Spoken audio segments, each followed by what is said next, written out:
Yo, what's up mga pare ko, usapang Kit Jimenez. Ito yung tatlong team na maaaring bagsakan nitong si Kit after nga nabitawan ito ng SMB. At Terra Firma Jeep ibebenta na, yan yung suspecha ni Boss Dodo dahil sa movement nga na ginagawa ng mga ito. At yan mismo ang maaaring dahilan nga raw ng pagretiro ni Sistan at pagbitaw nila sa mga asset player nila ngayong conference. At yan yung mga pag-uusapan natin sa video na ito mga pare ko. Unahin natin dito sa Terra Firma Jeep after nga ng pagbitaw ng mga ito sa best player nila at mga asset player mula kila Stephen Holt, Isaac Ko at ngayon nga itong sila Wami Chongson at Kahilig ay binatawan na rin. Mukhang may binabalak nga raw talaga ang mga ito ngayon at ayon nga dito kay Boss Dodo sa isang live kasama si Boss No Badua. Ang dami nang ang team na gumawa nga raw ng ganyang klaseng diskarte. Pakakawalan yung mga matitinong player at bibitawan sa isang SMC or any independent team and then next nga raw isusold na ang team na to at yan yung nakikitang maaaring gawin ngayon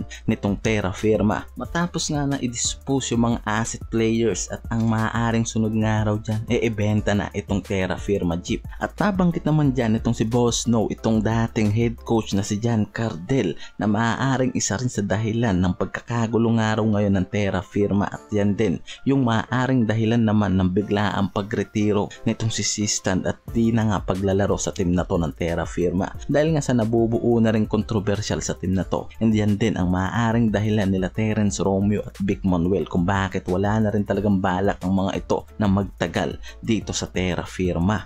So yan yung malaking suspecha nga na ngayon ay nabubuo dito sa team na to. Hindi malabong mangyari nga ang bagay na yan lalo't sa ginagawa nga raw ngayon na kilos ng mga ito. Yan yung sinabi mismo nila Boss Dodo at Boss No Badua sa isang live. And so para sa inyo mga pare ko, ano nga kayang mas magandang mangyari sa farm team na to ngayon sa PBA? At ito nga yung inaantay nating update dito kay Kit Jimenez. 4 yung potential team na maaari nga nitong bagsakan after na maging unrestricted player na nga ito ngayon sa SMB. At ito mga pare ko yung 4 na team na ngayon nga matunog sa pangalan nitong si Kit. Una itong Terra Firma na isang criticized team ngayon. Kauna na natin na sinabi yung bagay na yan, pero ito rin yung maaaring bagsakan nga nitong si Kit Jimenez dahil nga sa pag-rebuild ng mga ito sa kanilang roster. At kung sakaling dito nga bumagsak itong si Kit, maaaring mas mabigyan nga raw ito ng mas magandang playing time at mas magandang opportunity. Panigurado nga raw ang nag-aantay dito kay Kit. Kung hindi mangyari yung sinasabi ni Boss No Badua sa team na to, yan yung posibleng kumuha nga ng contract dito kay Kit ngayong conference. Isa pa itong Northport Batang Pier na hanggang ngayon nga patuloy ang paghahanap ng isang reliable point guard. So malaking bagay nga rin kung makakapasok nga raw sa roster nila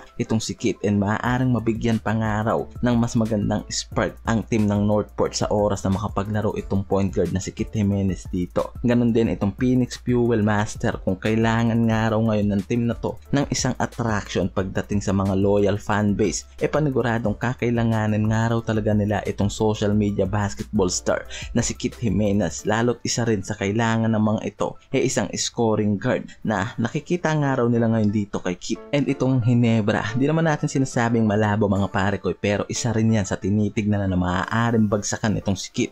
And kung sakaling maging interesado nga raw ang team na to sa kanya, napakalaking opportunity para dito kay Kit ang nag-iintay nga raw sa kanya at mas mailalabas pa yung potential nga raw nito as a point guard kung sakaling si Coach Tim Cone ang humawak sa kanya. Hindi malabo pero may posibilidad pa rin nga daw na mangyari ang bagay na yan. At yan yung 4 na team na tinitignang maaaring bagsakan nitong si Kit Jimenez sa conference na to. And hindi natin sigurado kung saang team pero at least alam na natin na meron at may posibilidad pa na magtagal nga raw ang karir nitong si Kit sa PBA. Yo, what's up mga pare ko? This is Renowned Sports TV. Maraming salamat sa pagtapos sa aking video.